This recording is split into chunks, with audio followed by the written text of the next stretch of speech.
আজ আমাদের নডিয়া শিবতলা নডিয়া শিব মন্দিরে হবে নতুন পাটের প্রতিষ্ঠা। দেখতে পাচ্ছ পাশাপাশি দুটি পাট, একটা বহু বছর পুরনো, আজকে একটা হবে প্রতিষ্ঠা।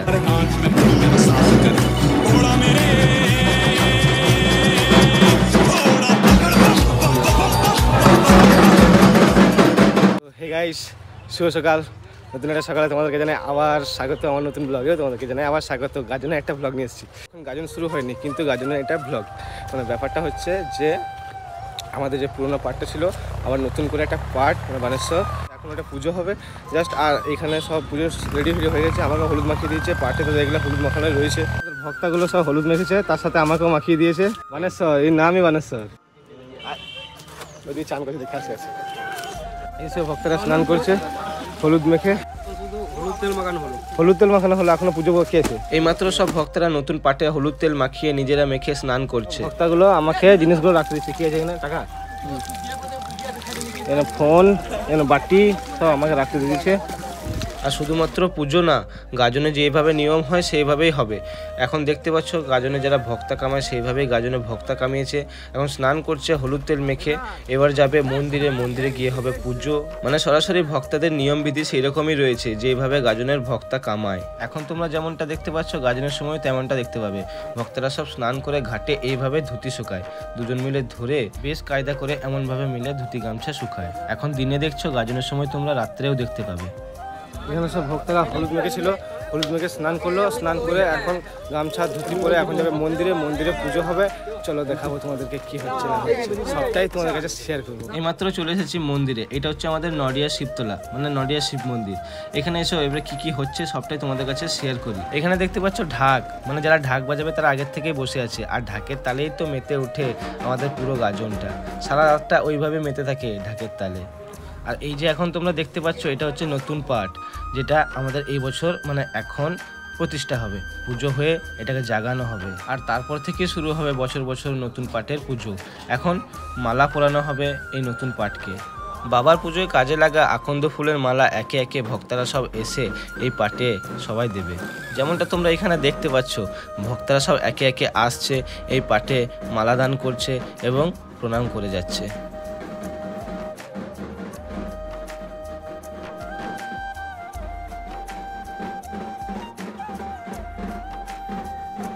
আর তার সাথে বাজতে রয়েছে ঢাকের তাল।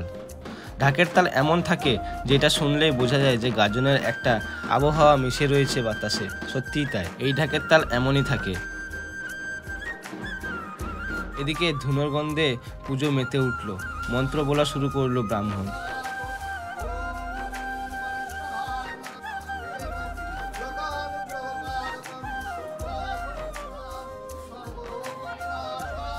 আর তার সাথে ভক্তরা মাঝে মাঝে বলে উঠছে জয় বাবা ভুবনেশ্বর মহাদেব।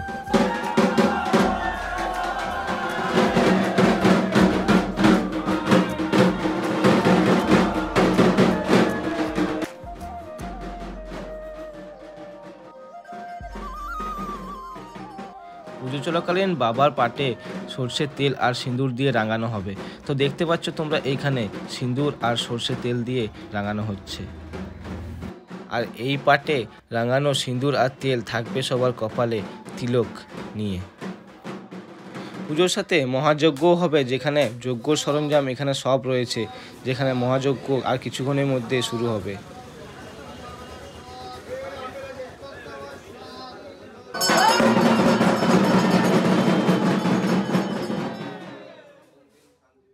একটু আগে যেমনটা তোমাদের বললাম, পাটে রাঙানো সিঁদুর থাকছে কপালে, আমিও নিলাম তার সাথে। সবাই নিচ্ছে ভক্তদের কাছে সিঁদুরের তিলক।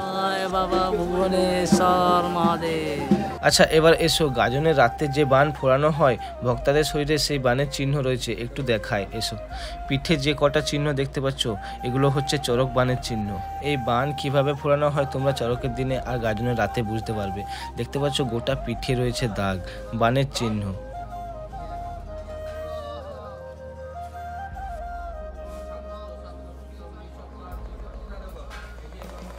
এইমাত্র আমাদের নতুন পাটের পুজো হয়ে গেল। এবার এই পাটকে বাবার মন্দিরের ভিতরে রাখা হবে।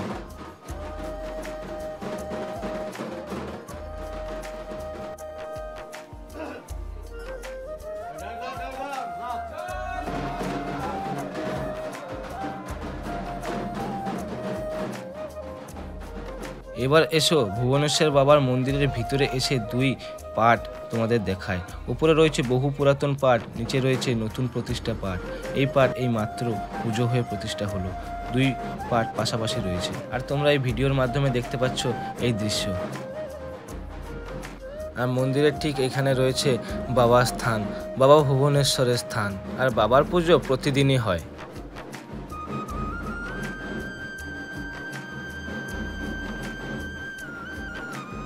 সম্পূর্ণ আজকের বিধি প্রায় শেষ হয়ে গেলে ব্রাহ্মণ মশাই এখন দিচ্ছেন শান্তি জল, তাই সবাই বসে নিচ্ছে শান্তি জল।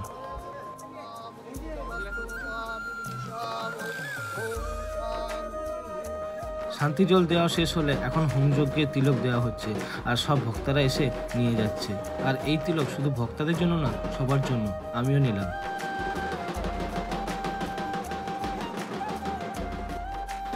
এখানে তোমরা দেখতে পাচ্ছ যজ্ঞের তিলক ভক্তরা নিজেরা এসে দিচ্ছে। সম্পূর্ণ নিয়ম শেষ হয়ে গেল, এখন প্রসাদ দিচ্ছে, সবাই এসে প্রসাদ নিয়েছে। আর প্রসাদে রয়েছে পায়েস, আর প্রসাদের পায়েস হয়েছিল সবার আগে পিতলের হাঁড়িতে এবং কাঠের আগুনে। প্রসাদ নেওয়ার সময় অনেক ভিড় লেগেছিল, ভিড়ের মধ্যে আমিও নিয়ে নিলাম কাগজের বাটিতে প্রসাদ। আর সত্যি বলতে এই প্রসাদের স্বাদ অস্বাভাবিক দুর্দান্ত খেতে।